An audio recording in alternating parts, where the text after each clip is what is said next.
Bismillahirrahmanirrahim. Assalamualaikum warahmatullahi wabarakatuh. Teman-teman, apa kabar? Kita mau lanjut di katabolisme. Seperti yang sudah kita pelajari kemarin, bahwa katabolisme adalah reaksi penguraian dari senyawa yang kompleks menjadi senyawa yang lebih sederhana. Kemudian nanti ditinjau dari ketersediaan oksigennya, kebutuhannya, maka akan dipilah menjadi respirasi aerob dan respirasi anaerob.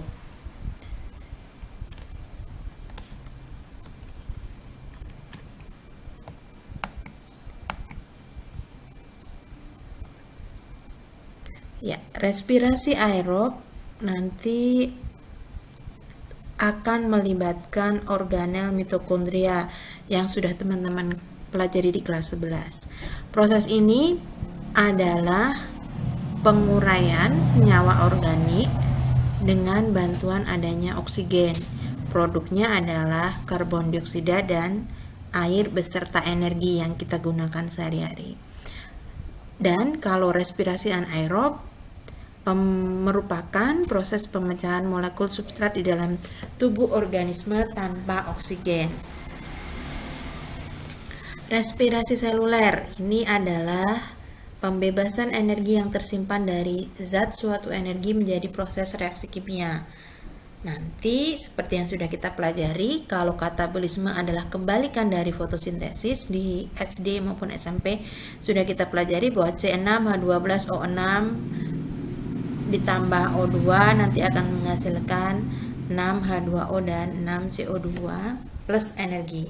Reaksi ini meliputi 3 reaksi: glikolisis, Daur-Krebs, dan transfer elektron.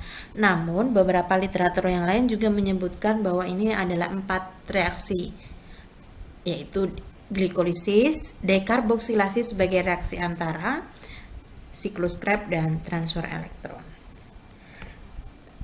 Sebelum masuk ke lebih lanjut, kita akan pelajari dulu bahwa respirasi ini akan sangat melibatkan struktur mitokondria.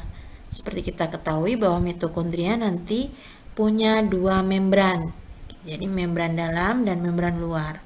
Di membran dalamnya nanti akan terbentuk lipatan-lipatan melipat-lipat, ini yang disebut dengan struktur krista. Nanti ini akan menjadi tempat untuk terjadinya transfer elektron. Jika semakin luas membran dalamnya, maka semakin efektif juga dalam transfer elektron. Maka ini adalah efisiensi pada tingkat organel sel. Kita ingat dulu nih ya, bahwa glikolisis nanti lokasinya ada di sitosol atau sitoplasma, kemudian dekarboksilasi ada di matrik mitokondria, cairan yang di dalam mitokondria.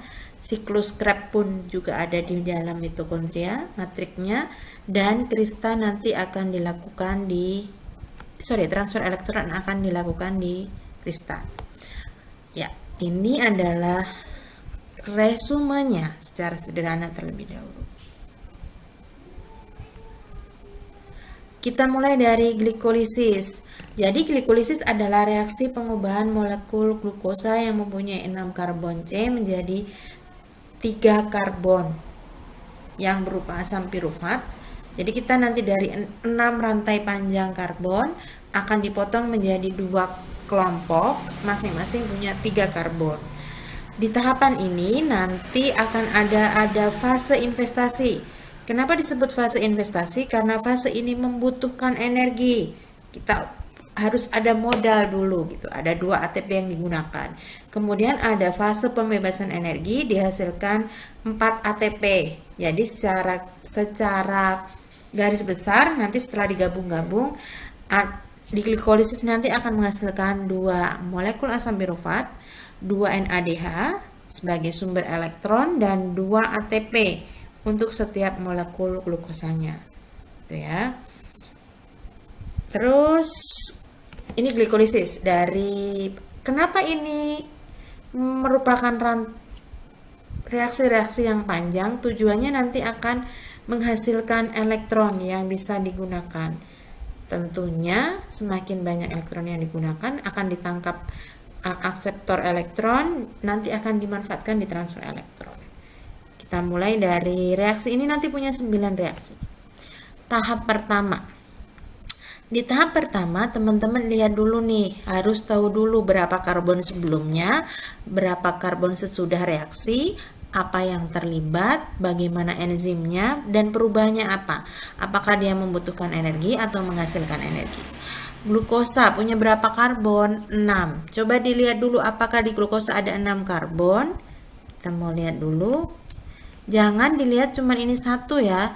Yang duduk di antara rantai yang punya 4 lengan ini juga adalah 4. Punya 4 lengan ini ada karbon. Jadi 1, 2, 3, 4, 5, 6. Di sini enzim yang digunakan adalah heksokinase, membutuhkan ATP. Catat dulu nih, kita butuh 1 ATP. ATP ini merupakan donor fosfat. Fosfatnya akan ditempel pada glukosa, yaitu menjadi glukosa 6 fosfat. Ada penambahan fosfat.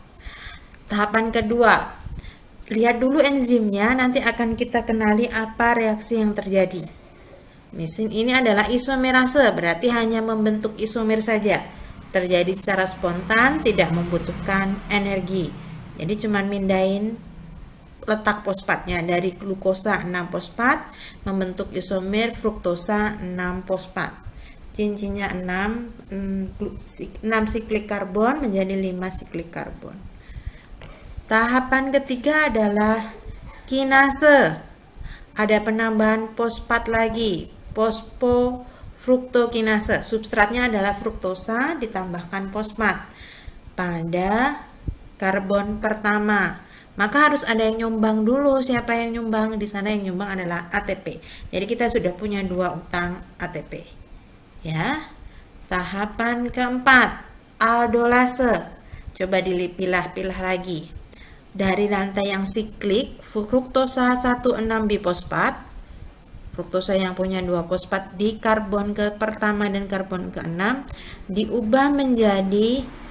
dipotong menjadi non siklik dihidroksiaseton fosfat linier ya, kemudian diisomerase berarti membentuk isomer menjadi griselaldehyde 3 fosfat. Ingat, dari 6 karbon siklik menjadi 3 karbon. Maka di sini kita sudah punya 2 unit ya. 2 unit griselaldehyde 3 fosfat. Ya, semua tahapan berikutnya nanti akan dikalikan dengan 2 karena kita punya 2 gliseraldehyde 3 fosfat. Ya, di reaksi kelima akan ada elektron yang dilepas. Elektron yang dilepas ini CO yang di sebelah gliseraldehyde akan diubah menjadi CO dengan ada fosfat, ada donor fosfat bebas. Maka elektronnya yang dilepas nanti akan ditangkap NAD+ menjadi NADH plus 2H+. Jadi reaksinya, lihat lagi enzimnya griselaldehyde 3 fosfat dehidrogenase, berarti menghilangkan ikatan hidrogen. Maka akan ditangkap sama NAD+. Kita punya 2 NADH dan 2H+ yang dihasilkan. Tahapan ke-6 ini adalah tahapan pembebasan energi karena dilihat dulu sebelum reaksi dan sesudah reaksi. Ada fosfoglycerokinase. Fosfatnya di awal ada 2, di tahapan berikutnya terbentuk 3 fosfoglycerat dengan 1 fosfat. Maka fosfatnya akan membentuk 2 ATP. Tahapan ketujuh adalah, lihat lagi enzimnya untuk mengenalinya, fosfoglyceromutase. Akan terjadi mutasi. Fosfatnya dipindahkan dari karbon ketiga menjadi di karbon kedua. Terjadi secara spontan, tidak membutuhkan energi, tidak juga menghasilkan energi. Tahapan ke-8 adalah tahapan pembentukan air. Ada enolase, enzim yang membantu sehingga terbentuk air. Hingga terbentuk fosfoenolpiruvat. Tahapan terakhir Tahapan pirufat kinase berarti adalah tahapan pembentukan pirufat. Dari fosfat yang dilepas nanti akan ditangkap menjadi ATP, maka kita punya 2 ATP. Ini adalah ringkasan cerita yang dari 9 reaksi yang sudah kita paparkan tadi. Ini tidak perlu dihafal, tapi harus benar-benar tahu dulu biar kerasa, biar bisa dirasakan mana sih proses penguraiannya dan apa yang dihasilkannya. Ingat lagi, apapun yang menjadi intinya adalah lokasi di mana, apa yang dibutuhkan, apa yang dihasilkan, itu menjadi kunci utama. Oke teman-teman, sampai di sini pembahasan glikolisisnya. Sampai ketemu di video berikutnya. Terima kasih dan mohon maaf. Wassalamualaikum warahmatullahi wabarakatuh. Sampai jumpa.